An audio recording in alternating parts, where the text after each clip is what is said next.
Le jour de Noël, j'ai décoré la maison exactement comme Laura, ma femme, l'aimait. Des lumières dorées sur le porche, nos vieilles décorations sur le sapin. J'ai préparé le meilleur repas que je savais faire. Un chapon farci au romarin, un gratin dauphinois, et une bûche de Noël qui refroidissait près de la fenêtre. C'était mon premier Noël sans Laura. Elle était décédée 5 mois plus tôt. Tout ce que je voulais, c'était avoir mon fils David et sa femme Mélissa à ma table. J'ai sorti la porcelaine, allumé les bougies et j'ai attendu. Mais au lieu du bruit de leur voiture dans l'allée, c'est un coursier qui a gravi les marches de mon Porsche, une enveloppe à la main. À l'intérieur, un mot qui rendait une chose douloureusement claire. Ils ne m'avaient pas oublié. Ils avaient choisi d'être ailleurs. N'oubliez pas de vous abonner à la chaîne et de commenter en indiquant d'où vous regardez. Le jeune homme ne devait pas avoir plus de 20 ans. Il portait un coupe-vent rouge, des gants fins et cet air impatient qu'ont les gens quand il leur reste 20 livraisons avant de pouvoir rentrer chez eux. Une livraison pour Georges Leclerc, a-t-il demandé, son regard glissant au-delà de moi, vers la chaleur de la maison. Oui, ai-je dit, la voix basse. Il m'a tendu l'enveloppe, a hoché la tête une fois et a redescendu les marches du Porsche. Le crissement de ses chaussures sur le sentier givré fut le seul son jusqu'à ce que la toux sourde du moteur de sa voiture l'emporte. L'enveloppe était chaude de ses mains, mais fine. Je savais, avant même de l'ouvrir, qu'elle n'apporterait pas de bonnes nouvelles. Mes doigts se sont attardés un instant sur le rabat. J'ai regardé les guirlandes lumineuses enroulées autour de la rampe du Porsche, la douce lueur qu'elles jetaient sur les marches enneigées, et j'ai pensé à la façon dont Laura se serait tenue juste derrière moi, curieuse. Elle voulait toujours savoir qui était à la porte. J'ai rompu le seau. L'écriture de Mélissa, petite, parfaite, en boucle, se trouvait au centre de la page. Georges, nous avons décidé de passer Noël chez ma mère cette année. J'espère que tu comprends. Affectueusement, Mélissa. C'était tout. Pas de « joyeux Noël », pas de « on s'organise pour la semaine prochaine ». Même pas un coup de fil avant l'arrivée du coursier. Comprendre? Je suis rentré dans le couloir, fermant la porte pour me protéger du froid. De là, je pouvais voir la salle à manger scintiller sous le lustre. Le chapon reposait sur son plat, encore fumant. Le gratin dauphinois était crémeux et lisse dans son plat de service, avec un brin de persil que Laura aurait approuvé. Sur le comptoir, la bûche de Noël captait la lumière de la cuisine. J'y avais passé des heures, commençant 2 jours plus tôt avec la farce du chapon, préparant le dessert la veille, et repassant la nappe qui ne sortait que pour les grandes occasions. J'avais disposé la porcelaine, poli l'argenterie et plié les serviettes en petits éventails comme Laura le faisait toujours. Les bougies vacillaient doucement, leur lumière dansant sur les verres en cristal. C'était exactement le genre de Noël que Laura aurait adoré. Mais maintenant, il n'y avait que moi. J'ai versé un verre de vin rouge, je me suis assis en bout de table et j'ai essayé de manger. La première bouchée de chapon était tendre, parfaitement assaisonnée, mais elle aurait pu être en carton. Ma gorge s'est nouée à mi-mastication, et j'ai dû l'avaler avec une gorgée de vin. Après quelques bouchées, j'ai posé ma fourchette. La nourriture n'avait aucun goût. J'ai soufflé les bougies et j'ai rangé le repas dans des boîtes. La bûche est restée dehors. Une partie de moi ne pouvait se résoudre à l'emballer. Peut-être que je m'accrochais à la vieille habitude de Laura de laisser le dessert sorti au cas où quelqu'un passerait, mais personne n'allait passer. Je le savais. J'ai pris mon téléphone, plus par distraction qu'autre chose. Je n'attendais ni appel ni message. Ils avaient déjà fait leur choix. Pourtant, j'ai fait défiler les publications. Et là, c'était la publication de la mère de Mélissa sur Facebook. Une longue table couverte de plats, des verres de vin captant la lumière. Des gens penchés les uns vers les autres, les visages illuminés de rire. Tout au bout, David était assis à côté de Mélissa, sa main sur la sienne, souriant d'une manière que je n'avais pas vue depuis des années. La légende disait, tellement reconnaissante d'avoir une maison pleine de famille pour ce Noël. Reconnaissante. Le mot pesait sur ma poitrine comme une pierre. Ils étaient reconnaissants pour la table qu'ils avaient choisie, mais pas pour la mienne. J'ai fixé la photo jusqu'à ce que l'écran s'éteigne. J'ai repensé au matin de Noël où David était petit. Il nous réveillait à l'aube, dévalant le couloir en pyjama, l'odeur de la brioche emplissant la maison. Laura était dans la cuisine, sortant la brioche du four, un nuage de sucre glace flottant dans l'air. Je lui lisais la nuit de Noël près du feu la veille, sa tête lourde contre mon épaule. Pendant des années, notre maison était le lieu pour Noël. Après le mariage de David, j'ai essayé de partager le temps, une année avec nous, une année avec eux. Mais lentement, une année sur 2 est devenue. On passera peut-être, on verra si on a le temps. Je me disais que c'était simplement la vie. Les couples mariés se partagent les fêtes, les gens sont occupés. Mais envoyer un coursier le jour de Noël, ce n'était pas être occupé. C'était un message. J'ai posé le téléphone, l'écran face à la table, et je me suis adossé à ma chaise. La maison était trop silencieuse. J'entendais l'horloge du salon égrener chaque seconde, m'éloignant un peu plus de la vie que j'avais eue. Le feu dans la cheminée crépitait doucement, mais le son semblait creux. J'ai regardé le sapin de Noël dans le coin. L'étoile dorée au sommet était celle que David avait fabriquée en CE2. Une pointe s'était cassée il y a des années, mais Laura insistait toujours pour la mettre bien en évidence. Elle est parfaite comme ça, disait-elle. Je me suis demandé ce qu'elle aurait dit aujourd'hui. Peut-être m'aurait-elle dit de laisser tomber, de profiter de mon dîner et de ne pas le prendre personnellement. Mais Laura lisait trop bien en moi. Elle aurait su que ce n'était pas une question de dîner. C'était une question de ce que cela signifiait. À un moment donné, je me suis levé et je suis allé au salon. Le fauteuil a grincé quand je me suis assis au même endroit où je m'étais assis chaque soir de Noël depuis plus de 40 ans. Seulement maintenant, l'autre fauteuil, celui de Laura, était vide, son panier à tricoter toujours posé à côté, une pelote de laine à moitié dévidée. Je n'avais pas eu le cœur de le déplacer. Dehors, une voiture est passée lentement sur la route mouillée, les phares balayant le mur. Mon premier réflexe a été de penser que c'était peut-être eux, changeant d'avis, mais la voiture a continué son chemin. Je me suis penché en avant, les coudes sur les genoux, les mains jointes. J'ai essayé de me dire que ce n'était qu'une seule fête. Mais au fond de moi, je savais que c'était faux. Ce n'était pas un événement isolé. Cela se préparait depuis des années, et Laura, si elle avait été là, me l'aurait dit. Le mot de Mélissa était toujours sur le comptoir où je l'avais laissé. Je suis retourné dans la cuisine et je l'ai repris. Ses boucles et ses courbes semblaient presque joyeuses sur le papier blanc. Immaculé. Je les ai imaginées l'écrire. David l'avait-il seulement vu avant qu'il ne soit envoyé? Ou est-ce que Mélissa s'était occupée de la communication familiale comme elle le faisait toujours, lui épargnant l'inconfort de le dire lui-même? Le chapon avait complètement refroidi maintenant. J'ai glissé les boîtes dans le réfrigérateur, l'air froid s'échappant lorsque j'ai ouvert la porte. La bûche était toujours là, sur le comptoir, intacte. Je ne l'ai pas couverte. Je ne pouvais pas. Il était près de 21 heures quand j'ai renoncé à faire semblant de regarder la télévision. J'ai éteint les lumières du sapin, une guirlande après l'autre, et j'ai descendu le couloir jusqu'à ma chambre. Sur la commode, il y avait une photo encadrée de notre dernier Noël avec Laura. David et Mélissa étaient venus cette année-là, bien qu'ils soient arrivés en retard, déjà rassasiés d'un autre repas. Sur la photo, le sourire de Laura était aussi chaleureux que jamais. David était poli. Je me suis assis sur le bord du lit, fixant cette photo jusqu'à ce que ma vue se brouille. Quand je me suis enfin couché, l'espace à côté de moi était froid, et pour la première fois depuis longtemps, je me suis avoué qu'ils ne m'avaient pas oublié. Ils avaient choisi la table de quelqu'un d'autre. Le lendemain matin, je me suis réveillé plus tôt que d'habitude. Non que j'ai beaucoup dormi. Mes yeux étaient restés ouverts la majeure partie de la nuit, fixant le plafond tandis que les ombres des branches d'arbres se balançaient sur le mur. Les lumières du sapin de Noël étaient encore allumées dans le salon. J'avais dû oublier de les éteindre avant de me coucher. Elles jetaient une douce lueur sur les meubles, mais au lieu de paraître chaleureuses, elles donnaient à la maison un aspect figé, comme le calme d'une photographie, jolie, mais gelée. Je n'ai pas fait de café tout de suite. Mon esprit était trop agité pour rester immobile dans la cuisine. J'ai enfilé mon pull et je suis sorti. L'air matinal me mordait les joues, vif et froid, le genre de froid qui pique les poumons quand on inspire trop profondément. Le jardin portait encore le givre de la nuit, les brins d'herbe soulignés de blanc, l'abreuvoir pour oiseaux gelés. Laura commençait ses matinées ici, quelle que soit la saison. Elle suivait le petit sentier de pierre jusqu'au jardin et vérifiait la mangeoire à oiseaux suspendue à l'érable près du bord du jardin. Je ne comprenais pas cela à l'époque. Pourquoi se donner la peine de nourrir les oiseaux en plein hiver? Mais elle souriait simplement et disait, « Parce qu'ils ont encore besoin de manger, Georges, même quand personne d'autre ne regarde. » Je me suis retrouvé à suivre ce même chemin maintenant, les mains enfoncées dans les poches de mon pull. La mangeoire se balançait doucement dans la brise, vide. Elle avait la forme d'une petite maison en bois avec un toit en pente. Le choix de Laura, bien sûr. Elle disait que cela permettait aux oiseaux de se sentir les bienvenus. Je ne sais pas pourquoi j'ai tendu la main pour la vérifier. Par habitude, peut-être. Mais lorsque j'ai touché le cadre en bois, mes doigts ont effleuré quelque chose de coincé entre le poteau et le toit. Une enveloppe. Elle était si bien cachée que j'ai failli la manquer. Le papier était légèrement usé sur les bords, mais le rabat était toujours scellé. Mon nom était écrit sur le devant, juste Georges. Pas Georges Leclerc. Pas Monsieur Leclerc.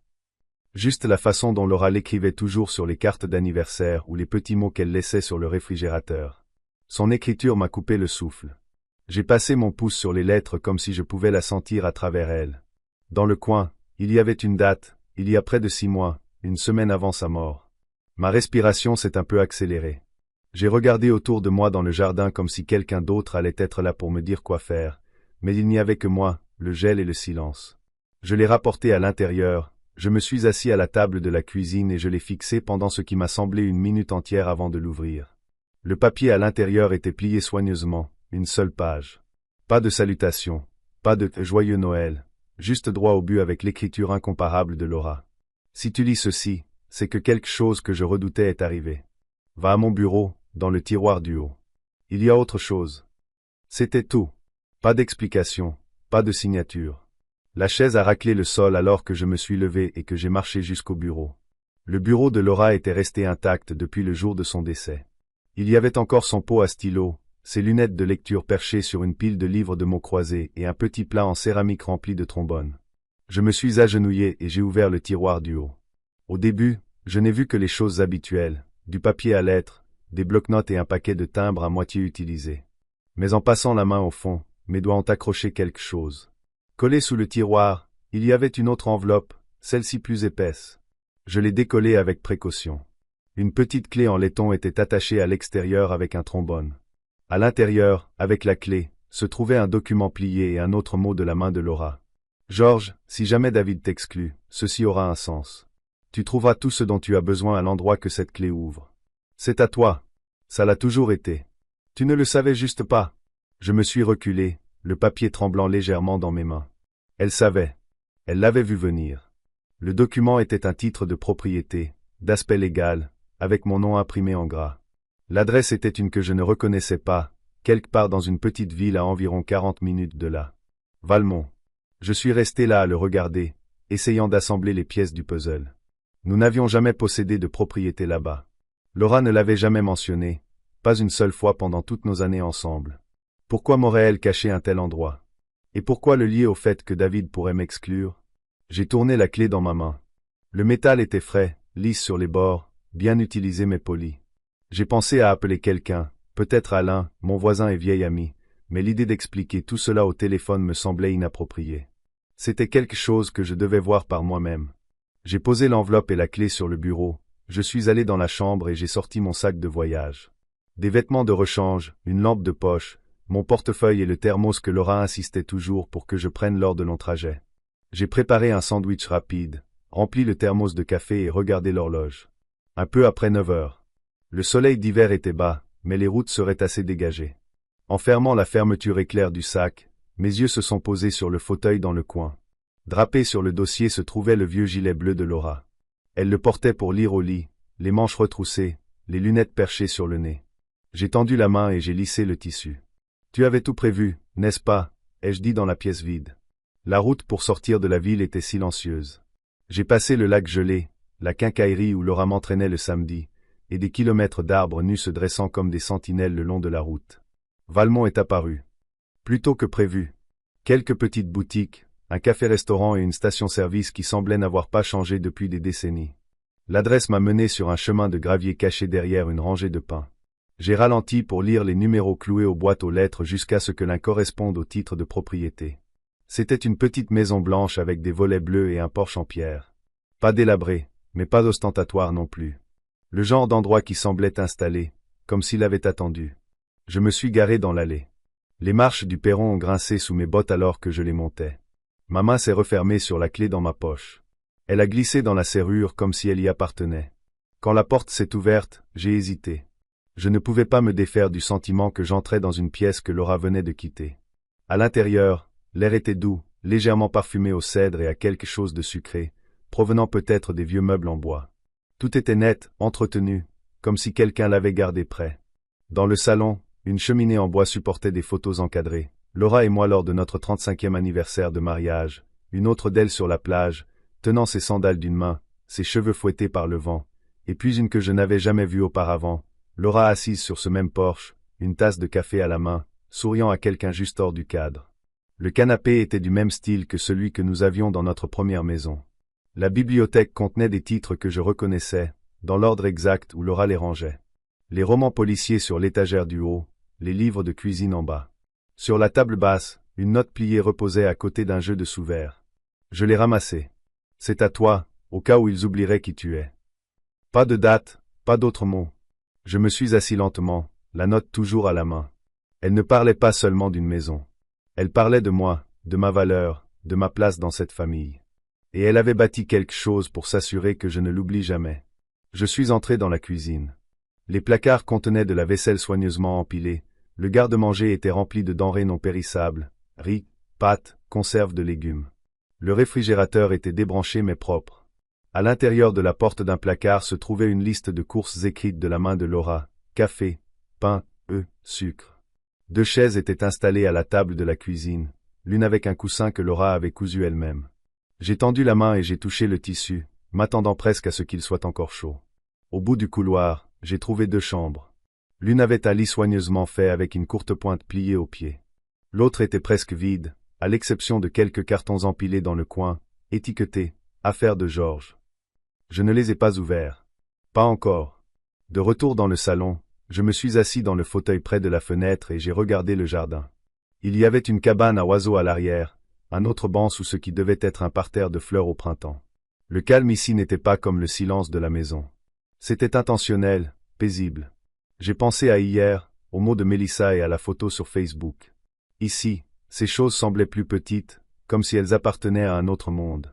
Laura avait su. Elle avait vu la lente dérive, la façon dont les visites s'étaient raccourcies, la façon dont Mélissa répondait pour David plus souvent qu'il ne parlait pour lui-même. Et au lieu de l'affronter de front, elle avait construit une protection. Elle m'avait donné un endroit qui était à moi seul, un endroit que personne ne pouvait vendre ou revendiquer sans mon accord. Je ne sais pas combien de temps je suis resté assis là, à regarder la lumière changer à travers la fenêtre. Finalement, je me suis levé, j'ai verrouillé la porte derrière moi et je suis retourné en ville. La clé reposait dans ma poche, réchauffée par ma main. Je n'avais pas encore toutes les réponses, mais je savais une chose. Quoi qu'il arrive, je n'étais pas aussi seul que je le pensais. Le lendemain de la découverte du chalet, je ne pouvais pas me le sortir de la tête. Je me suis réveillé en pensant à la note sur la table basse, à l'écriture de Laura sur la liste de courses à l'intérieur du placard. C'était comme si elle m'y avait préparé une place sans jamais me le dire. J'étais rentré à la maison la nuit dernière, mais je n'avais pas défait mon sac. La clé du chalet reposait sur la table de chevet, captant la pâle lumière du matin. Je l'ai prise, l'ai tournée dans ma main, sentant la douceur du laiton. La deuxième note de Laura, celle concernant « Si jamais David t'exclut », ne quittait pas non plus ma tête. Que avait-elle vu exactement, et qu'avait-elle mis d'autre en place que j'ignorais? J'ai fait du café, me suis tenu près de la fenêtre de la cuisine et j'ai regardé le givre fondre sur les bords de la pelouse. Mes yeux se sont tournés vers la maison voisine. Le vieux pick-up d'Alain Dubois était dans l'allée. Alain était un vieil ami, un avocat à la retraite, le genre d'homme qui ne manquait jamais les mots croisés du dimanche et pouvait citer des statistiques de football d'il y a 30 ans. Si quelqu'un pouvait m'aider à comprendre des documents juridiques ou me dire ce qu'un titre de propriété caché pouvait signifier, c'était bien lui. J'ai pris une longue gorgée de café, posé la tasse et attrapé l'enveloppe avec le titre de propriété sur le bureau de Laura.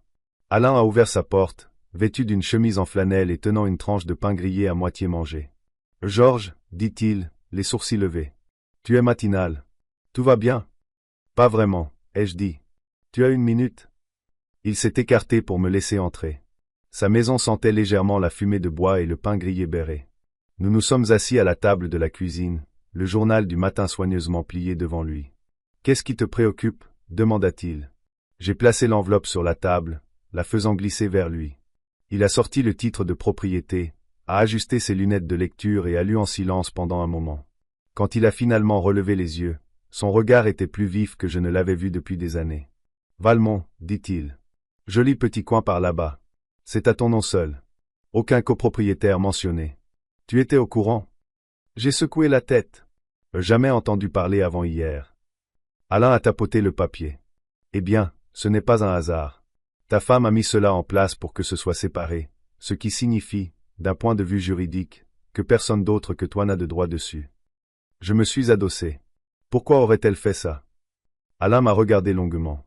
À ton avis? Je n'ai pas répondu tout de suite. L'image de David et Mélissa à cette autre table le jour de Noël m'est revenue en mémoire. La note de Mélissa, la publication sur Facebook. Alain a poursuivi. Georges, les gens ne cachent pas des biens à moins de les protéger des impôts, des créanciers ou des conflits familiaux. J'ai froncé les sourcils. Des conflits familiaux. Il a croisé les mains. Tu veux que je sois direct? S'il te plaît. J'ai vu des cas où des enfants adultes ou leurs conjoints commencent à faire pression pour prendre le contrôle des biens. Après le décès d'un parent. Parfois, c'est par réelle préoccupation. D'autres fois, pas tant que ça. J'ai fixé le titre de propriété. Laura avait prévu les choses bien plus loin que je ne l'avais réalisé. Il y a plus, ai-je dit, sortant la plus petite note de l'enveloppe. Je la lui ai glissée. Alain l'a lue, puis s'est calé dans sa chaise. Elle s'assurait que tu aies des options. Ce chalet est à toi. Sans condition. Si, Dieu nous en préserve, les choses se compliquent avec David, tu as un endroit où aller. Un endroit qu'ils ne peuvent pas toucher. J'ai laissé échapper un souffle que je ne savais pas que je retenais. Elle l'a vu venir. Georges, Laura était intelligente. Elle a probablement remarqué des choses que tu ne voulais pas voir. J'ai pensé à toutes les fois où Mélissa avait parlé pour David. La façon dont elle avait suggéré qu'il s'occupe de mon courrier quand j'ai été opéré il y a quelques années, comment elle avait proposé de l'aide pour les factures quand Laura était à l'hôpital, une aide que j'avais poliment refusée. Alain a siroté son café. Tu devrais vérifier s'il n'y a pas plus. Si elle s'est donné la peine de transférer une propriété, elle a peut-être mis en place d'autres protections. J'ai hoché lentement la tête. Je vais commencer par ces dossiers. Si tu as besoin d'aide, je suis là, a-t-il dit. Et Georges, n'attends pas trop longtemps. S'ils sont du genre à agir, ils ne resteront pas inactifs éternellement. J'ai quitté la maison d'Alain avec un étrange mélange de gratitude et d'inquiétude. Gratitude pour la prévoyance de Laura, inquiétude pour ce que cela impliquait au sujet de mon fils. De retour à la maison, je suis allé directement au bureau de Laura. J'ai ouvert chaque tiroir, vérifié derrière les livres sur ses étagères et feuilleté son carnet d'adresses. Rien d'évident n'a sauté aux yeux. Pas d'autres clés, pas d'enveloppe cachée. Mais dans le tiroir du bas, sous une pile de vieux magazines, j'ai trouvé un dossier étiqueté de sa main, foyer, privé. À l'intérieur se trouvaient des copies de déclarations de revenus, des relevés d'assurance et une liste intitulée « Compte, Georges ».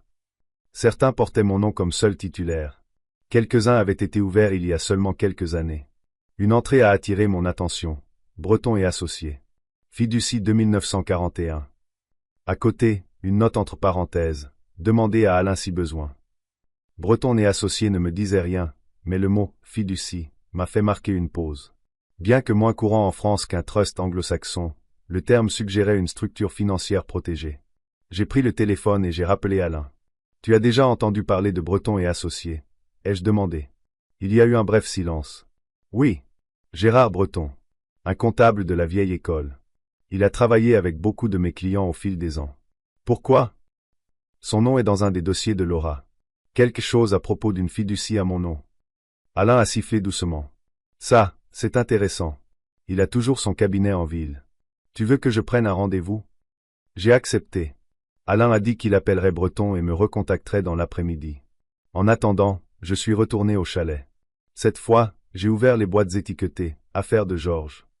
À l'intérieur se trouvaient des albums photos, une collection des livres de cuisine préférés de Laura et une petite boîte verrouillée. La clé n'était pas en vue.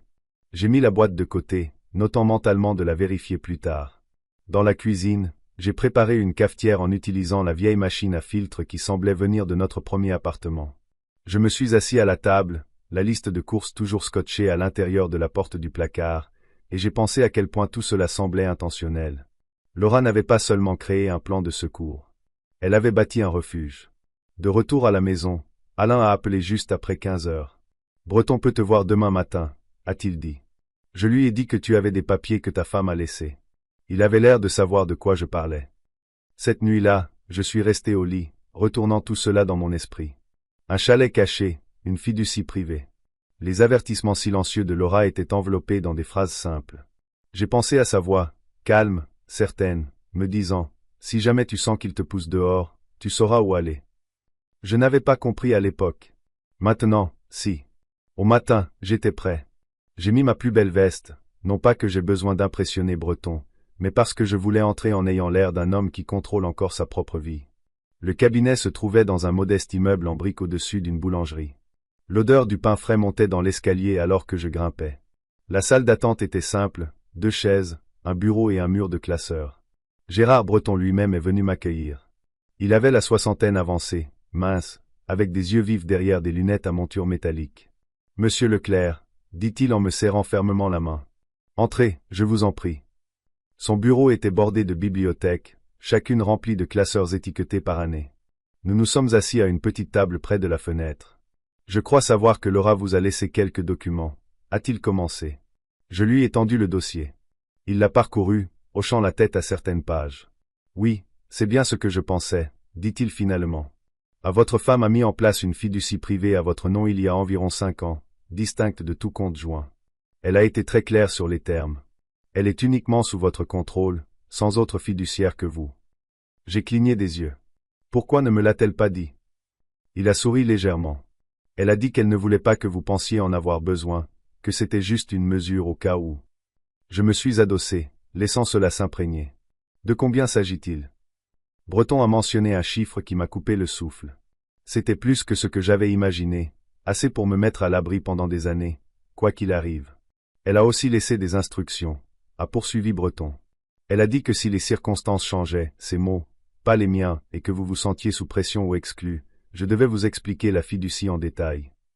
J'ai pensé au jour de Noël, au coursier, à la table vide, à la publication sur Facebook. Eh bien, ai-je dit doucement, je suppose que les circonstances ont changé. Breton a hoché la tête.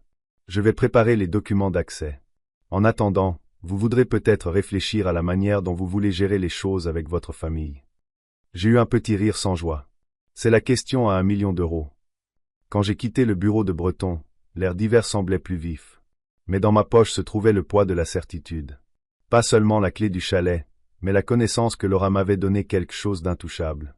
Pour la première fois depuis longtemps, je ne me sentais plus sur la défensive. Je me sentais prêt.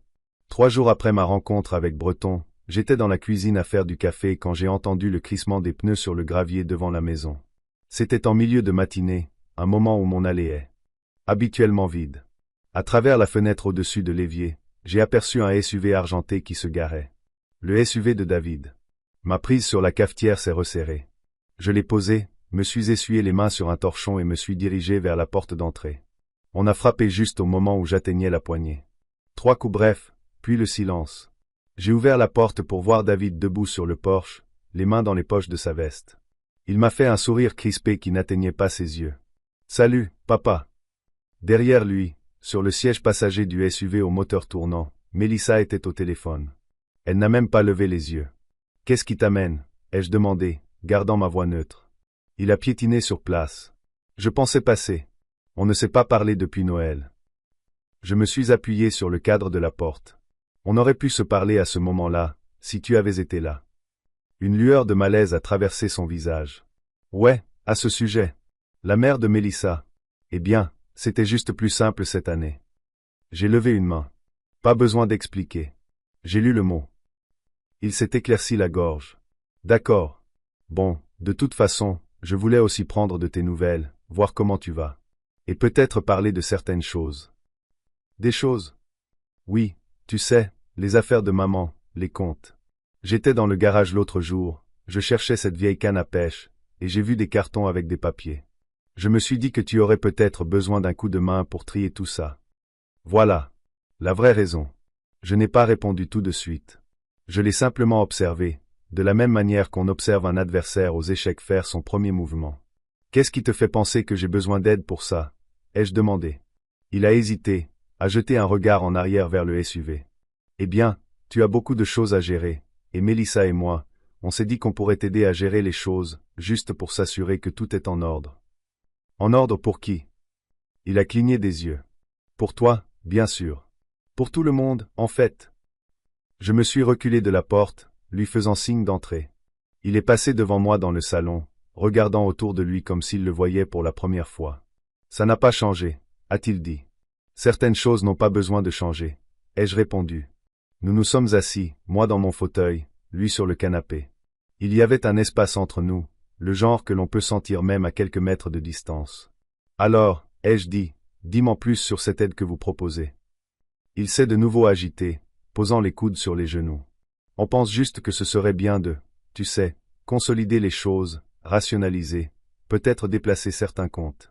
On a lu des articles sur la vulnérabilité des personnes âgées face aux erreurs ou aux arnaques. J'ai laissé le silence s'installer un peu plus longtemps que ce qui était confortable. Les personnes âgées, hein? Je ne voulais pas dire. Non, je pense que si. Je me suis penché en avant. Dis-moi quelque chose, David. Savais-tu que Mélissa a imité ma signature sur un chèque de 15 000 € il y a quelques années? Sa tête s'est relevée d'un coup. Quoi? Ne mens pas. Je sais que l'argent est allé à un entrepreneur dans le Tennessee pour l'un de ses projets de location. Il a détourné le regard, la mâchoire serrée. C'était une réponse suffisante. Tu ne venais pas prendre de mes nouvelles, ai-je dit calmement. Tu venais vérifier ce que j'ai. Papa, ce n'est pas comme ça. Pour toi, peut-être pas. Mais de mon point de vue, ça ressemble beaucoup à une tentative de prise de contrôle avant d'y être invité. Il s'est passé une main sur le visage. On ne veut juste pas que les choses deviennent compliquées plus tard. Compliquées pour qui? Il n'a pas répondu. Par la fenêtre, Mélissa était toujours dans le SUV, son téléphone collé à l'oreille. Elle n'avait pas regardé la maison une seule fois depuis leur arrivée. Elle ne rentre pas, ai-je demandé. David a secoué la tête. Elle a pensé que ce serait mieux si je te parlais seul. Elle a probablement peur que j'en dise trop. Il a froncé les sourcils. Tu te fais des idées. Je me suis adossé. Non, je commence enfin à y voir clair. J'ai laissé cela en suspens entre nous. L'horloge au mur sonnait doucement. Je n'ai besoin d'aide pour rien gérer, ai-je dit enfin. Ta mère s'en est assurée. Son regard s'est aiguisé. Qu'est-ce que ça veut dire? Ça veut dire que j'ai tout ce dont j'ai besoin, et j'ai l'intention de le garder ainsi. Pendant une seconde, j'ai cru qu'il allait insister, mais ses épaules se sont affaissées. On veut juste s'assurer que tu vas bien. Je vais bien, ai-je dit, pour la première fois depuis un moment. Il s'est levé, lissant le devant de sa veste. D'accord. On se voit bientôt alors. Je l'ai suivi jusqu'à la porte. Dis bonjour à Mélissa de ma part. Il a hoché la tête, est sorti sur le porche et est retourné au SUV. Mélissa s'est penchée pour lui dire quelque chose alors qu'il montait. Le moteur a vrombi et ils ont reculé dans l'allée sans un autre regard pour la maison. Je suis resté là un moment, regardant les feux arrière disparaître au bout de la rue. Puis j'ai fermé la porte. La maison était de nouveau silencieuse, mais ce n'était pas le même genre de silence que le jour de Noël. C'était un silence empreint de compréhension, de ce qu'il voulait et de jusqu'où j'étais prêt à aller pour garder ce que Laura m'avait donné. Je suis allé au bureau, j'ai ouvert le tiroir et j'ai regardé la clé du chalet qui s'y trouvait. Le simple fait de l'avoir m'a raffermi. J'ai pensé aux mots de Breton. Vous voudrez peut-être réfléchir à la manière dont vous voulez gérer les choses avec votre famille. Je connaissais déjà la réponse. Avec prudence. Et selon mes propres termes. J'ai passé le reste de l'après-midi à parcourir à nouveau les dossiers de Laura, cette fois avec un œil plus affûté. Dans un dossier, j'ai trouvé une liste de noms, des gens que je reconnaissais et d'autres noms. À côté du nom d'Alain, elle avait écrit « digne de confiance ». À côté de celui de Breton, « confidentiel », et à côté d'un nom que je ne connaissais pas, Hélène Moreau, elle avait simplement écrit « en cas de problème ». J'ai pris note de demander à Alain à son sujet. Ce soir-là, assis dans le fauteuil, le feu crépitant doucement, j'ai réalisé quelque chose. David et Mélissa n'allaient pas s'arrêter à une seule visite. Ce n'était que le premier test, pour voir si je les laisserais entrer, s'ils pouvaient commencer à réorganiser les choses sous couvert d'aide. Ils reviendraient, et quand ils le feraient, je serais prêt. C'est le premier jeudi de janvier que j'ai remarqué la berline noire. Pas garée, pas en mouvement, juste au ralenti près du trottoir en face de ma boîte aux lettres. Au début, j'ai pensé à une erreur de livraison. Mais plus elle restait là, plus j'avais l'impression qu'elle attendait quelque chose, ou quelqu'un. Je suis sorti sur le porche avec mon café, faisant semblant de ne pas la regarder directement. Un homme en manteau sombre était assis au volant, la tête baissée, comme s'il lisait quelque chose. Les vitres étaient juste assez teintées pour que tout cela paraisse délibéré. 5 minutes passèrent. Finalement, il est parti sans même un regard vers la maison. Je n'aimais pas ça. À midi, j'avais mis ma veste et je marchais le demi-pâté de maison jusqu'à la quincaillerie d'Alain. C'était en fait un magasin de bricolage général, mais tout le monde l'appelait la quincaillerie d'Alain. Alain avait été le contact de Laura pour chaque projet de la maison pendant 30 ans, et le mien depuis 5 mois. Il connaissait du monde. La cloche au-dessus de la porte a tinté quand je suis entré. « Georges, dit-il de derrière le comptoir. Je ne m'attendais pas à te voir aujourd'hui. »« Ouais, eh bien, ai-je dit en m'appuyant sur le comptoir, j'ai vu quelque chose ce matin qui ne m'a pas plu. Je me suis dit que tu saurais peut-être si quelqu'un a posé des questions sur moi. » Il a haussé un sourcil. « Comment ça ?» À une berline noire, est resté devant chez moi un moment. Le type à l'intérieur n'est pas sorti, n'a pas frappé, il a juste attendu. Alain a froncé les sourcils. Je ne reconnais pas la plaque, mais tu sais, David est passé ici il y a 2 jours. J'ai gardé une expression neutre. Pourquoi faire? Quelque chose à propos de toi ayant besoin d'aide pour te débarrasser de vieilles affaires. Il voulait savoir si j'avais une remorque pour les transporter. Il a dit que tu allais probablement bientôt réduire ton espace de vie. Réduire mon espace de vie? C'est un mot qu'on utilise quand on vide la maison de quelqu'un. Tu lui as dit quelque chose, ai-je demandé. Alain a secoué la tête. Je lui ai dit que si tu avais besoin de mon aide, tu m'appellerais toi-même. Bien. J'ai pris une inspiration. Tu te souviens de ce nom que Laura avait dans ses papiers, Hélène Moreau. Alain a hoché lentement la tête. Oui. Tu penses l'appeler? Je pense que j'ai besoin de savoir pourquoi Laura a écrit en cas de problème à côté de son nom. Alain a attrapé un vieux Rolodex sous le comptoir et l'a feuilleté jusqu'à ce qu'il trouve une carte. Il me l'a glissée. Elle est en ville. Elle dirige une petite société de conseil. Planification successorale, résolution de litiges, ce genre de choses. Pas bon marché, mais c'est le genre de personne qui sait ce que les gens valent avant même qu'ils n'ouvrent la bouche. J'ai mis la carte dans ma poche. Merci, Alain. Avant que je ne parte, il a ajouté. Georges, si David manigance quelque chose, il ne le fait pas seul. Fais attention à toi. J'y compte bien. Cet après-midi-là, j'ai appelé le numéro. Une voix de femme a répondu, calme, précise, professionnelle. Cabinet Moreau. Est-ce que je parle à Hélène Moreau? Je m'appelle Georges Leclerc. Vous ne me connaissez pas, mais vous connaissiez ma femme, Laura. Il y a eu une pause. Ah, Georges. Oui, je connaissais Laura. Elle a été très claire sur le genre d'homme que vous êtes. Je n'étais pas sûr si c'était bon ou mauvais. Elle avait votre nom dans ses papiers, avec la mention en cas de problème. Eh bien, je crois que les problèmes frappent à la porte. Nous avons convenu de nous rencontrer le lendemain matin dans un petit café de la rue principale. Hélène était déjà là quand je suis arrivé, assise dans une banquette d'angle avec un carnet en cuir et une tasse de thé. Elle avait la cinquantaine, le regard vif, le genre de personne qui remarque tout et ne dit que ce qu'elle a l'intention de dire. « Georges, dit-elle en se levant pour me serrer la main. Je suis désolé pour votre perte. Merci. Nous nous sommes assis. Vous avez dit que les problèmes frappaient à la porte, a-t-elle commencé. Racontez-moi. Alors je l'ai fait. Noël, le mot, la visite de David, le chèque falsifié que j'avais découvert des mois plus tôt, et maintenant la berline noire. Elle a écouté sans m'interrompre, prenant quelques notes.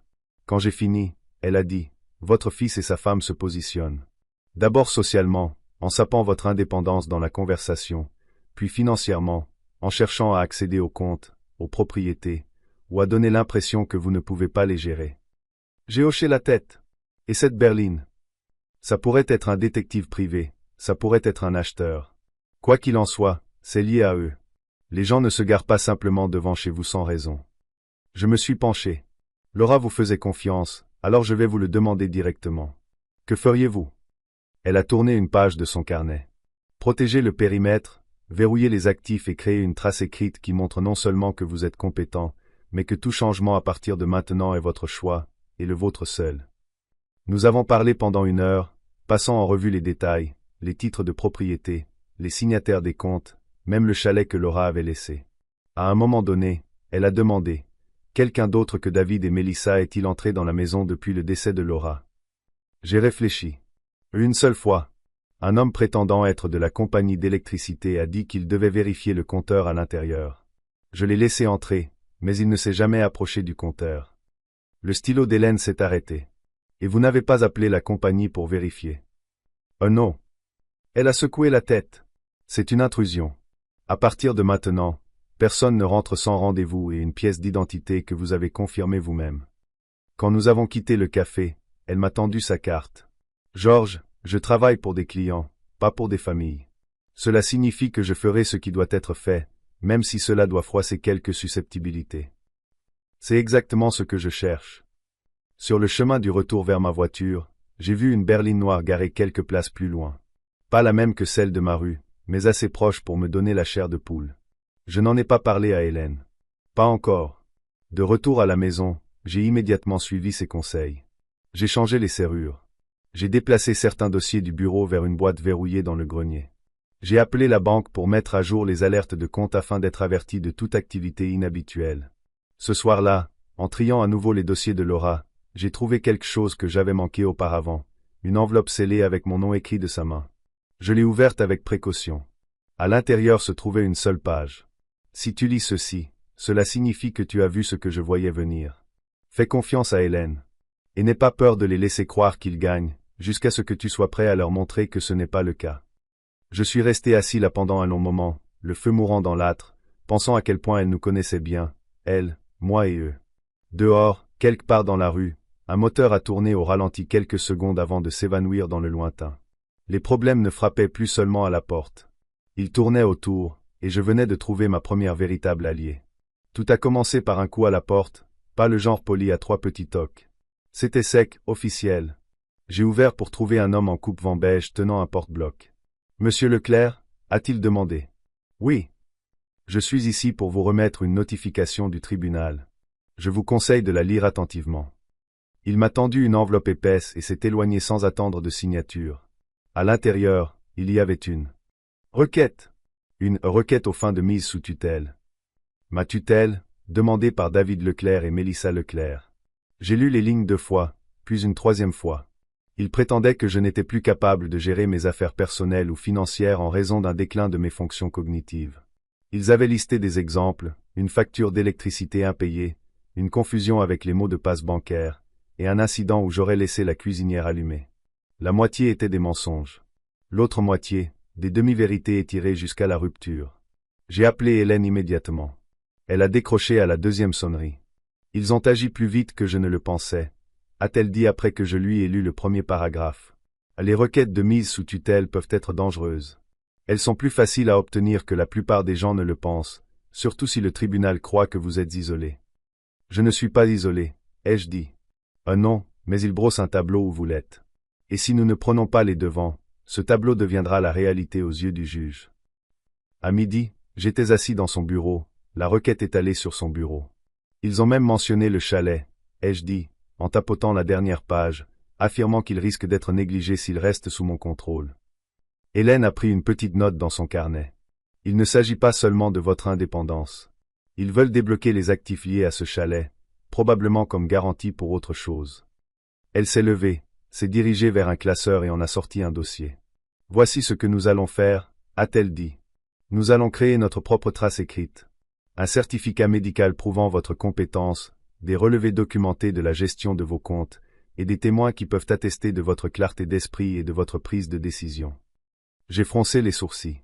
Des témoins? Oui. Des gens qui peuvent dire qu'ils vous ont vu lire des contrats, faire des achats, gérer une propriété sans aide. Chaque petit détail compte. Si nous donnons au juge une pile de preuves plus épaisse que la leur, nous gagnons avant même que l'audience ne commence. Et si nous perdons? Son regard a croisé le mien. Alors vous perdez le contrôle de tout. Mais nous n'allons pas perdre. Le premier arrêt fut la banque. Je connaissais la directrice, Madame Alvarez. Laura et moi avions fait affaire avec elle pendant des années. Elle m'a accueilli avec sa chaleur habituelle. « Georges, que puis-je faire pour vous? » « J'ai besoin de copies de mes relevés des 6 derniers mois, ai-je dit. Et de tout document montrant que j'ai géré personnellement les transactions. Elle a jeté un coup d'œil à Hélène, puis à moi. « Y a-t-il un problème? » « Un problème de famille, ai-je dit simplement. Et j'ai besoin de montrer que c'est toujours moi qui tiens la barre. Elle a hoché la tête. « Vous êtes venu ici chaque mois pour faire des dépôts vous-même. Je peux imprimer un relevé qui le prouve. Ça aidera. » De la banque, nous sommes allés au cabinet du docteur Keller. Le médecin de Laura, et le mien aussi. Il m'a fait un examen rapide, réflexe, question de mémoire, un petit test d'écriture. Quand ce fut terminé, il s'est adossé à sa chaise. « Georges, vous êtes aussi vif que je vous ai toujours connu. Je vais rédiger une lettre certifiant que vous avez pleine capacité cognitive. C'est exactement ce dont j'ai besoin, docteur. » Sur le chemin du retour, Hélène a dit, « Maintenant, nous avons besoin de témoins en dehors de votre cercle. Voisins, commerçants, toute personne avec qui vous avez interagi dans un contexte professionnel récemment. » J'ai réfléchi un instant. Il y a Élodie à la quincaillerie et Raj à l'épicerie. Je gère toutes mes commandes depuis que Laura est partie. Parfait, a dit Hélène. Nous obtiendrons leurs attestations par écrit. Plus elles sont variées, plus il sera difficile pour David et Mélissa de prétendre à un parti pris. Nous nous sommes d'abord arrêtés à l'épicerie. Raj est sorti de derrière le comptoir, s'essuyant les mains. « Georges, comment ça va à la maison? »« Assez bien, ai-je dit. Écoute, j'ai un service à te demander. » Quand j'ai expliqué, son expression s'est durcie. « Ils essaient de prendre le contrôle de votre vie. Ce n'est pas juste. Je vous écrirai tout ce dont vous avez besoin. Vous êtes ici chaque semaine avec une liste, vous comparez les prix, vous repérez les erreurs. Vous êtes plus vif que la moitié des gens que je sers. J'ai souri. Merci, Raj. À la fin de la journée, nous avions 6 mois de relevé bancaire, une lettre du médecin certifiant ma compétence, et 3 attestations de témoins avec qui je faisais affaire. Hélène a empilé les papiers soigneusement. C'est un début. Maintenant, nous devons déposer notre réponse à la requête et joindre tout cela en tant que pièce à conviction. L'audience est quand? Dans 2 semaines, a-t-elle dit. Mais ils recevront une copie de notre réponse dans 5 jours. C'est à ce moment-là qu'ils réaliseront que vous ne vous laissez pas faire. Cette nuit-là, je me suis assis près du feu. La lettre de Laura était toujours dans la boîte verrouillée à l'étage. J'ai pensé à la phrase qu'elle avait écrite. N'aie pas peur de les laisser croire qu'ils gagnent. Je me suis demandé si David et Mélissa pensaient que la requête était leur coup de maître. Peut-être que oui, mais les coups de maître fonctionnent dans les 2 sens. 3 jours plus tard, Alain m'a appelé. Georges, tu devrais savoir que David est encore passé. Il a acheté une boîte de sécurité. Il m'a dit qu'il devait mettre des papiers importants en sécurité avant un grand changement dans la famille. A-t-il dit quel genre de changement? Alain a hésité. Il a dit, et je cite, « Une fois que les affaires de papa seront réglées, les choses iront vite. » J'ai raccroché et j'ai appelé Hélène. Il ne se prépare pas seulement à gagner, ai-je dit. Il se prépare à emménager à la seconde où ils pensent avoir gagné. Bien, a-t-elle dit. Laissez-les penser ça. Ce qui arrive n'en sera que plus percutant. 2 jours avant la date limite pour répondre à la requête, je suis entré au greffe du tribunal avec Hélène et j'ai remis une enveloppe scellée, presque aussi épaisse que celle que j'avais reçue. Le greffier l'a tamponnée, l'a classée et m'en a remis une copie. Alors que nous sortions dans l'air froid de janvier, Hélène a jeté un regard de l'autre côté de la rue. La voilà de nouveau, la berline noire. Sauf que cette fois, la vitre s'est baissée. David était sur le siège passager. Il m'a regardé, a souri comme s'il avait déjà gagné, et a tapoté le côté de sa tête. J'ai souri en retour, parce qu'à ce moment-là, je savais quelque chose qu'il ignorait. La trace écrite jouait déjà contre lui. 2 jours après avoir déposé notre réponse, j'étais en train de tailler les rosiers dans le jardin de devant quand j'ai vu une berline noire familière ralentir et s'arrêter devant ma maison. David est sorti, claquant la portière plus fort que nécessaire. Il n'a même pas regardé les fleurs de Laura. Il a simplement marché droit sur le sentier avec ce genre de pas rapide et sec qui me disait qu'il avait répété ce moment dans sa tête. « Papa » dit-il, la voix sèche. « David » L'air entre nous était froid, et pas seulement à cause de janvier. Il a brandi une enveloppe épaisse, ma réponse au tribunal. « Tu penses que ça va marcher ?» J'ai posé mon sécateur sur la balustrade du porche. « Je ne sais pas » ai-je dit d'un ton égal. « Mais c'est la vérité. C'est tout ce qu'il faut. » Il a fait un pas de plus. Son eau de Cologne était forte. Trop forte pour le deuil. Tu as rendu les choses plus difficiles qu'elles n'auraient dû l'être. Mélissa et moi, on aurait pu tout gérer. Tu n'aurais pas eu à t'inquiéter des factures, des réparations. Je ne m'inquiète pas des factures, David. Les jeux coupés, ma voix calme et ferme. Je m'inquiète d'être effacé de ma propre vie. Pendant une seconde, ses yeux ont vacillé. Mais sa mâchoire s'est de nouveau crispée. Tu ne sais pas à quoi tu t'attaques. J'ai incliné la tête. Peut-être que si. Peut-être que c'est pour ça que je m'y suis préparé. Ça ne lui a pas plu. Il a soutenu mon regard pendant un long moment, puis s'est retourné et est reparti vers la voiture sans un autre mot. Cet après-midi-là, Hélène a appelé. Ils l'ont lu, dit-elle sans préambule. Et ils sont secoués. Comment le sais-tu? Un ami greffier m'a dit que David était là ce matin, demandant à accélérer les audiences. Il essaie d'avancer la date, ce qui signifie qu'il s'inquiète de ce que tu pourrais avoir d'autre. Un coin de ma bouche s'est soulevé. Il devrait. 3 jours plus tard, Alain de la quincaillerie est passé. Georges, je ne devrais probablement pas dire ça, mais Mélissa est passée hier. Elle achetait une nouvelle serrure pour un box de stockage. Elle était au téléphone et j'ai entendu quelque chose à propos de récupérer les papiers du chalet avant qu'il ne les déplace. J'ai haussé un sourcil. Un box de stockage. Alain a hoché la tête. Sur la route de Ridgeway. Le genre avec un accès direct en voiture. J'ai appelé Hélène immédiatement. Elle déplace quelque chose, ai-je dit. Ou elle prévoit de le faire. C'est très bien, a répondu Hélène. Parce que peu importe ce qu'elle pense déplacer, ça ne les aidera pas. Que veux-tu dire? Vous vous souvenez de la structure que nous avons mise en place pour le chalet, celle sur laquelle Laura a insisté? Une SCI, une société civile immobilière. Oui. Eh bien, le mois dernier, je vous ai fait signer un amendement transférant le titre de propriété de votre nom directement à la SCI. Ce n'est plus votre bien personnel. C'est une entité juridique distincte. Même s'ils obtenaient la tutelle, ils ne pourraient pas y toucher sans une toute autre procédure judiciaire. J'ai laissé échapper un lent souffle. Alors, ils courent après des chimères. Exactement. Et plus ils se concentreront là-dessus, moins ils verront ce qui se passe réellement. Cette nuit-là, je me suis assis dans mon fauteuil et j'ai laissé mon esprit vagabonder vers le chalet. Laura et moi l'avions acheté l'été après la naissance de David. Il était petit à l'époque, juste 2 pièces et un porche, mais il était situé sur une crête qui captait la lumière du soir d'une manière qui faisait rougeoyer toute la vallée. Laura l'aimait tellement qu'elle fredonnait en montant la route sinueuse, la même mélodie à chaque fois. Nous avions passé des décennies à le rénover. Nouveau toit, poêle à bois, une terrasse panoramique.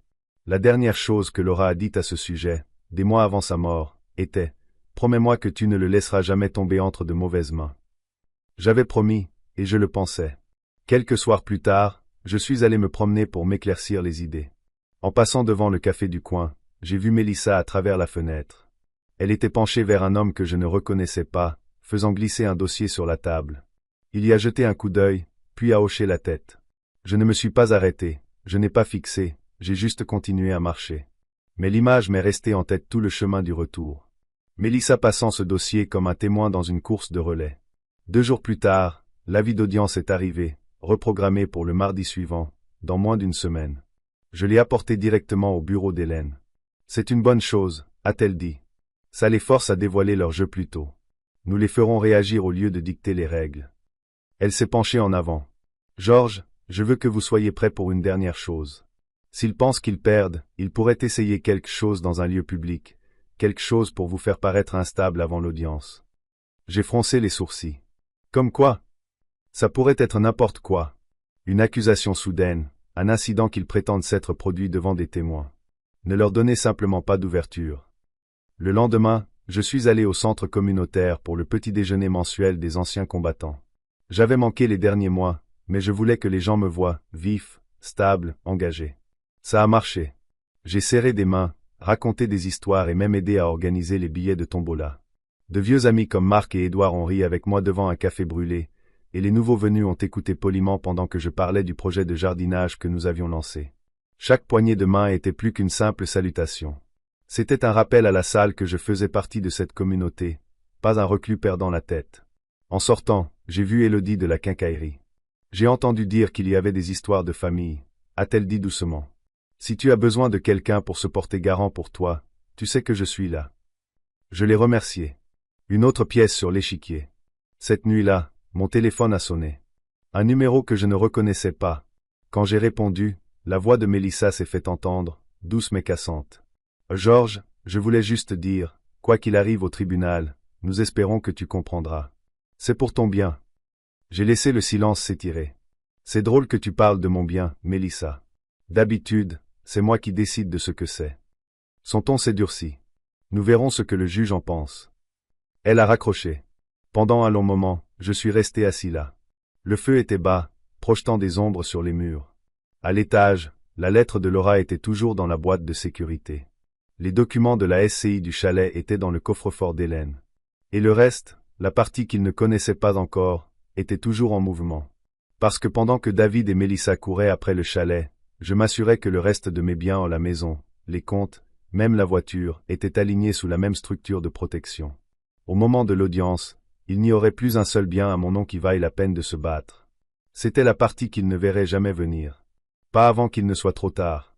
Le samedi avant l'audience, je me suis retrouvé garé à un demi-pâté de maison de la maison de David, moteur éteint, observant la douce lumière d'hiver se répandre sur leur porche. Je n'étais pas là pour espionner au sens habituel du terme. Je voulais juste voir comment ils se comportaient quand ils pensaient que personne ne regardait. À travers les branches nues, j'ai vu Mélissa porter une pile de cartons jusqu'au SUV, son téléphone coincé entre son épaule et son oreille. Elle parlait vite, hochant la tête à quelqu'un que je ne pouvais pas entendre. David est sorti un moment plus tard, tenant ce qui ressemblait à une mallette. Il la lui a tendue, et ils ont parlé par courtes phrases saccadées avant de rentrer. De là où j'étais assis, la scène semblait presque banale, mais j'avais appris à savoir que les moments ordinaires cachaient souvent les intentions les plus profondes. Je suis resté juste assez longtemps pour les voir partir en direction du centre de stockage de Ridgeway, celui qu'Alain avait mentionné. Mes doigts tapaient sur le volant, non pas par nervosité, mais par une lente prise de conscience qu'ils étaient toujours convaincus que le chalet était leur billet gagnant. Je les ai laissés partir sans les suivre. À la place, je suis rentré chez moi, j'ai mis la bouilloire en marche et je me suis assis à la table de la cuisine avec un bloc-notes. Le feu crépitait dans le salon. Sur la page, j'ai commencé à lister chaque personne qui m'avait vu au cours des 2 dernières semaines au café, à la quincaillerie, au petit déjeuner des anciens combattants, avec les dates et les heures.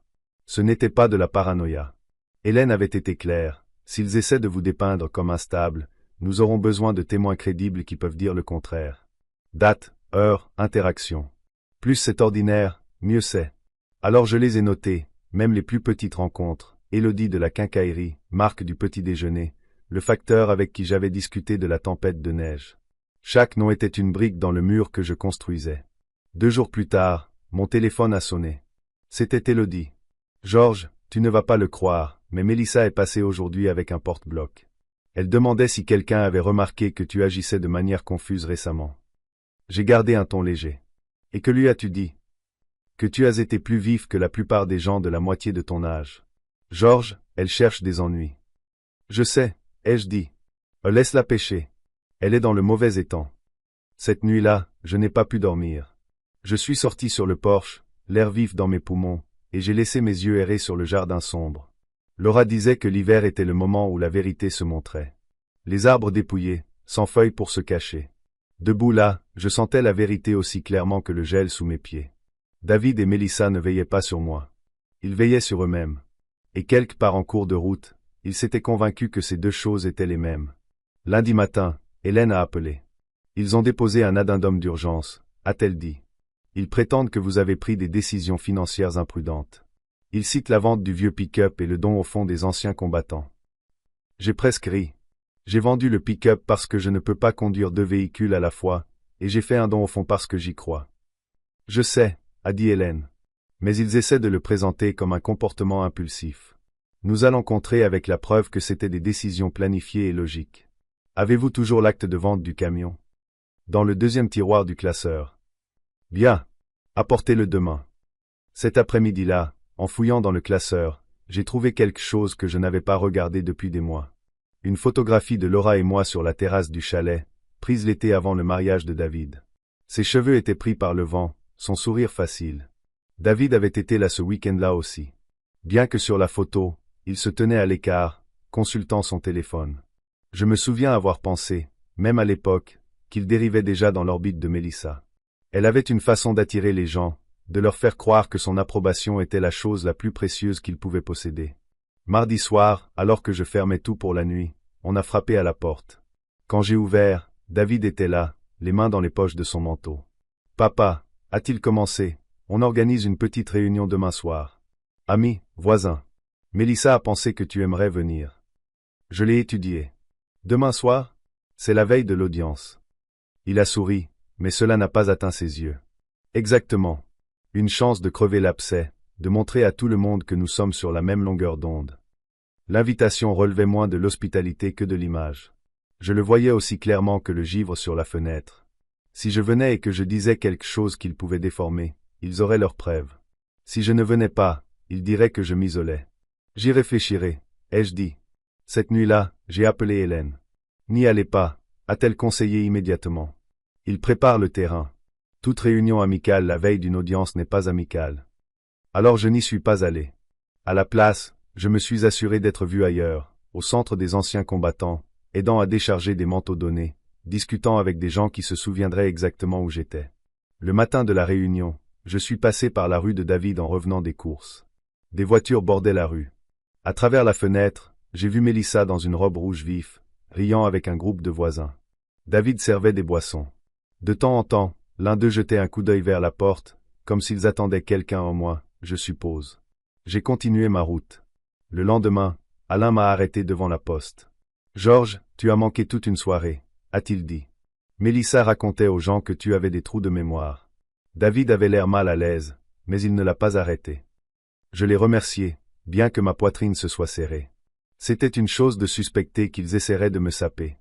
C'en était une autre d'entendre avec quelle désinvolture il l'avait fait. Cette nuit-là, j'ai parcouru le dossier une dernière fois. Chaque reçu, chaque document notarié, chaque attestation d'amis et de voisins, tout était là. Et glissé entre les pages, le document de la SCI pour le chalet, un rappel silencieux que tout ce qu'ils voulaient n'était pas à leur portée. Avant de me coucher, j'ai écrit une note et l'ai glissée dans la poche intérieure de ma veste pour le lendemain. Ce n'était pas pour le tribunal. C'était pour moi. 3 mots, Laura serait fière. Je voulais les porter avec moi, comme un bouclier contre la tempête que David et Mélissa prévoyaient de déchaîner dans cette salle d'audience. Quand j'ai finalement éteint la lumière, la maison était silencieuse. Le genre de silence qui me paraissait autrefois lourd. Mais ce soir, il ressemblait à de la préparation, comme le calme avant qu'une marée ne tourne. Car demain, les lignes seraient tracées. Et cette fois, je n'entrais pas dans leur jeu sans être préparé. J'apportais mon propre plateau, mes propres règles, et ils ne verraient le dernier coup que lorsqu'il serait déjà joué. Le palais de justice sentait légèrement le vieux papier et le café qui avaient trop longtemps attendu sur une plaque chauffante. La lumière filtrait à travers de hautes fenêtres, tranchant les bancs en bois poli. J'étais assis à la table du défendeur, à côté d'Hélène. Mes mains étaient croisées, les yeux fixés sur le grain de la table. De l'autre côté de l'allée, David et Mélissa chuchotaient avec leur avocat, un homme aux cheveux gominés dans un costume bleu marine qui semblait tout droit sorti d'une publicité pour des services financiers.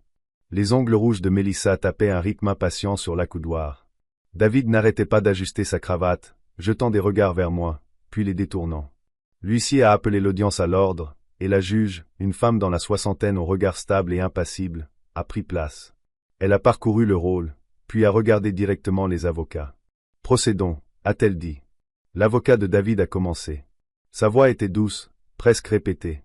« À Madame la juge, mes clients sont profondément préoccupés par le bien-être de Monsieur Leclerc. Ils ont observé des schémas de prise de décision erratiques, vente d'actifs de valeur, dont important sans consulter la famille, et plus particulièrement, tentative de transfert de propriété dans des circonstances douteuses. Ils craignent pour sa capacité à gérer ses affaires et souhaitent être nommés tuteurs légaux pour assurer sa sécurité et préserver son patrimoine. » Il s'est assis comme s'il venait de conclure sa plaidoirie. Mélissa lui a tapoté le bras, comme si la performance avait été parfaite.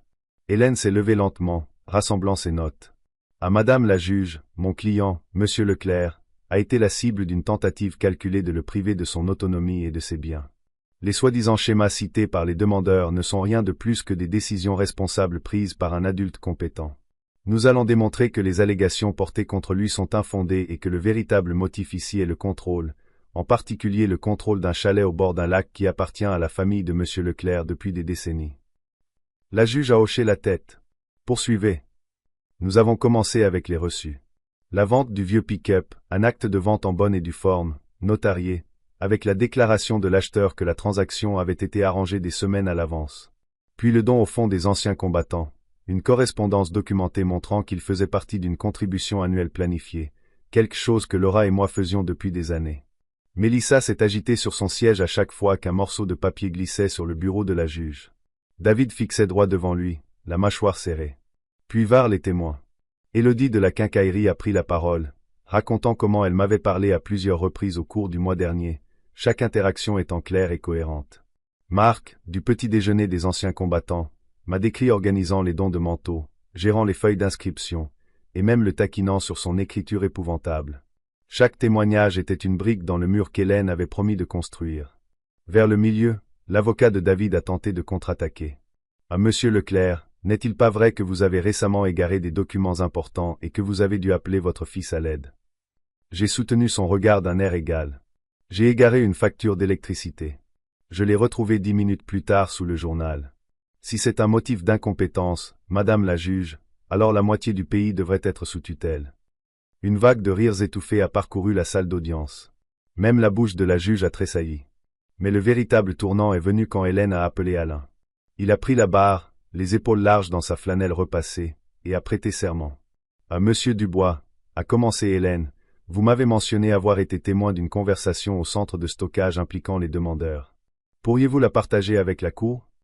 Alain a hoché la tête. « Oui, madame. J'étais là pour déposer des outils. J'ai entendu Mélissa dire à David qu'une fois les papiers signés, il pourrait mettre le chalet en vente et partager l'argent avant le printemps. Elle a dit, et je cite, « Il nous remerciera plus tard quand il sera dans un endroit sûr. » L'atmosphère dans la salle a changé. La tête de Mélissa s'est tournée brusquement vers David. Le visage de David est devenu cramoisi. Leur avocat a objecté, mais la juge a rejeté l'objection. « À Monsieur Dubois, a dit la juge, vous êtes certain de ce que vous avez entendu? » Clair comme de l'eau de roche, a répondu Alain. Ça ne ressemblait pas à de l'inquiétude pour son bien-être, à mon avis. On aurait dit qu'il planifiait une vente. À partir de ce moment, le vent a tourné en notre faveur.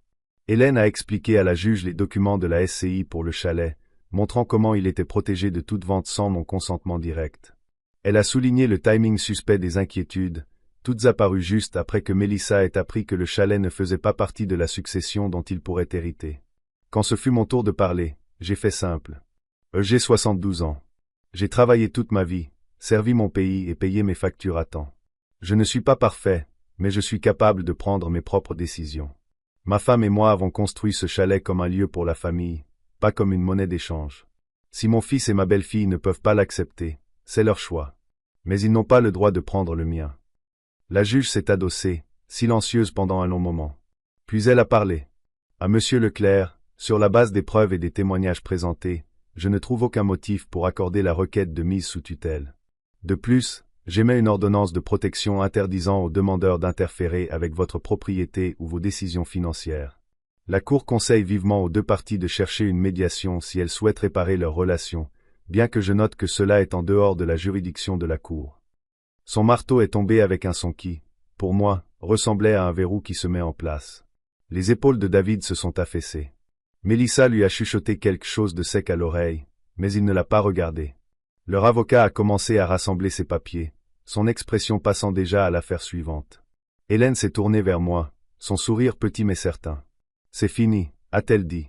En sortant de ce palais de justice, le soleil d'hiver semblait plus chaud qu'il n'en avait le droit. L'air froid a frappé mes poumons, pur et vif. J'ai regardé David et Mélissa devant nous, leurs pas rapides, leurs têtes rapprochées. Ils n'ont pas regardé en arrière. Alain m'a frappé sur l'épaule. « Tu as tenu bon, Georges. Laura serait fière. » J'ai hoché la tête, la gorge trop serrée pour parler. Cette nuit-là, je me suis assis à la table de la cuisine avec une tasse de tisane, la maison silencieuse autour de moi. La victoire juridique était satisfaisante, oui, mais plus que cela, c'était le savoir, la vérité inébranlable que je n'avais pas été effacé, que ma voix portait encore. Sur le comptoir, la photographie de Laura captait la lumière de la lampe. J'ai imaginé son sourire, non pas triomphant, mais stable, comme le lac par un matin sans vent.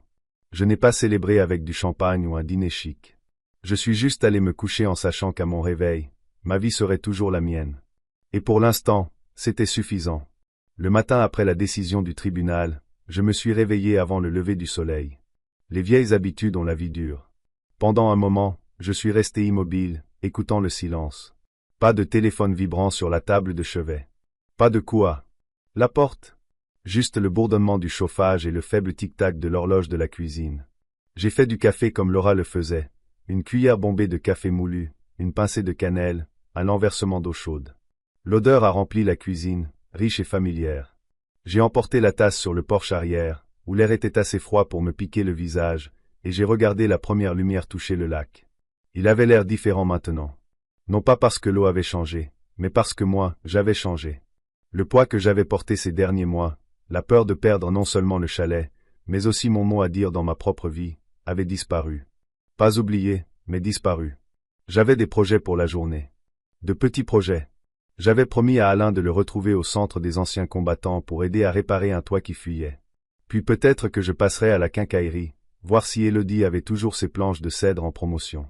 De petites choses, mais ces petites choses étaient à nouveau les miennes. Vers 9 heures, le téléphone a sonné. J'ai reconnu le numéro, mais je n'ai pas répondu. Le message vocal est arrivé quelques minutes plus tard. La voix de David, sèche et prudente. « Papa, il faut qu'on parle. Mélissa et moi, on a fait des erreurs. Appelle-moi. » J'ai posé le téléphone sur le comptoir. Je n'ai pas effacé le message, mais je n'ai pas rappelé non plus. Pas encore. J'avais passé trop de mois à réagir à leurs actions. Maintenant, j'agissais selon mes propres termes. Plus tard dans la matinée, je suis allé au chalet. La neige crissait sous les pneus alors que je tournais sur la route étroite. L'endroit se tenait tel que je l'avais laissé. Les pins ployant sous un poids blanc. Le porche balayé de ma dernière visite. J'ai déverrouillé la porte, et le grincement familier des gonds a résonné comme un salut. À l'intérieur, l'air était froid, mais la vue m'a réchauffé. La courte pointe que Laura avait faite était toujours pliée sur le canapé. La photo de nous le jour où nous avons commencé les travaux, moi en bottes de travail, elle avec un chapeau de soleil, était accrochée près de la cheminée. J'ai allumé un feu à l'ancienne, en empilant le petit bois juste comme il faut. Les flammes ont pris rapidement, crépitant et envoyant les premières vagues de chaleur. Je me suis assis, laissant la chaleur s'infiltrer dans mes os. À midi, Alain est arrivé avec un thermos de chili et de bière. Je me doutais que tu serais là, a-t-il dit en tapant la neige de ses bottes. Je pensais qu'on pourrait baptiser ta liberté. Nous avons mangé à la table de la cuisine, la vapeur s'élevant des bols. Alain a parlé du projet de toit, du nouveau au centre, et de la rumeur selon laquelle Élodie prenait enfin sa retraite. Des conversations normales. C'était bon. Quand il est parti, je suis descendu jusqu'au quai. Le lac était à moitié gelé, la glace captant le pâle soleil. J'ai pensé aux hivers que Laura et moi avions passés ici, à patiner jusqu'à ce que nos orteils soient engourdis, puis à nous réchauffer près du feu. Elle disait toujours que cet endroit avait un cœur qui battait. Peut-être qu'elle avait raison. Peut-être que c'est ce battement de cœur qui m'a poussé à me battre. Quelques jours plus tard, j'ai reçu une lettre par la poste. Pas de David, de Mélissa. Manuscrite, 3 pages. Elle y parlait de son éducation, de voir ses parents se disputer pour des biens, de vouloir la sécurité pour elle et David. Elle a admis qu'elle avait mal géré les choses, mais sans jamais vraiment s'excuser. Elle demandait si nous pouvions trouver un moyen d'avancer. Je l'ai lu 2 fois, puis je l'ai plié soigneusement et l'ai mise dans le tiroir avec le reste des reçus de bois de chauffage de l'hiver. Certaines choses pouvaient attendre. Car pendant qu'ils étaient occupés à penser à mes biens, j'avais pensé à ma vie. La semaine après l'audience, j'ai de nouveau rencontré Hélène. Nous étions assis dans son bureau, des papiers étalés sur la table. Tout est en ordre, Georges, a-t-elle dit. La SCI est blindée. Personne ne touche au chalet sans votre accord.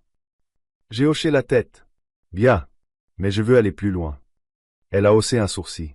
Comment ça? Je veux mettre en place les choses de manière à ce qu'après mon départ, le chalet devienne un lieu de retraite pour les anciens combattants et leurs familles. Pas de vente, pas de propriété privée. Il restera ce qu'il a toujours été, un endroit où les gens peuvent se sentir entiers. Son sourire fut lent mais sincère. Cela peut se faire. Et c'est ainsi que je me suis retrouvé à passer janvier et février, non pas à m'inquiéter de qui pourrait me prendre quelque chose, mais à construire quelque chose qui nous survivrait tous. En mars, j'ai organisé le premier week-end de retraite. 10 vétérans, certains avec leurs conjoints, quelques-uns avec des enfants. Nous avons cuisiné sur le brasero, échangé des histoires et réparé la vieille motoneige. Un soir, un jeune père m'a dit que c'était la première fois depuis des années qu'il sentait que sa famille avait sa place quelque part. Je n'ai pas dit grand-chose, j'ai juste hoché la tête. Mais à l'intérieur, quelque chose s'est encore apaisé. Le printemps est arrivé, et avec lui, un coup inattendu à la porte de mon chalet. J'ai ouvert pour trouver David, seul, les mains dans les poches de sa veste. « Papa, dit-il, sa voix plus calme que dans mon souvenir. J'ai entendu parler de ce que tu fais ici avec les vétérans. Je pense que c'est bien. » Nous sommes restés là un moment, le silence lourd mais pas agressif. Je ne suis pas là pour demander quoi que ce soit, a-t-il ajouté. Juste pour dire que je suis désolé. Ce n'était pas assez pour défaire ce qui avait été fait, mais c'était un début. Après son départ, je suis retourné sur le quai. Le lac dégelait, la glace se brisant en éclats scintillants. J'ai pensé à Laura, au Noël qui avait tout déclenché, à l'enveloppe qui m'avait semblé être la fin de quelque chose. Maintenant, je la voyais pour ce qu'elle était, le début. La vengeance avait été silencieuse, légale et complète. Mais la vraie victoire, c'était ça. Être assis sur mon quai, dans ma propre vie, sachant que j'avais choisi chaque pas qui m'avait mené ici. Le lac clapotait doucement contre le rivage. Quelque part, un plongeon a crié, et pour la première fois depuis longtemps, je me suis senti en paix. C'était ma fin, et mon commencement. Merci de m'avoir rejoint dans ce voyage. Si vous aimez cette histoire, s'il vous plaît, aimez cette vidéo, abonnez-vous à la chaîne, et partagez vos impressions sur cette histoire dans les commentaires. Pour écouter l'histoire suivante, cliquez sur la playlist qui s'affiche maintenant à l'écran.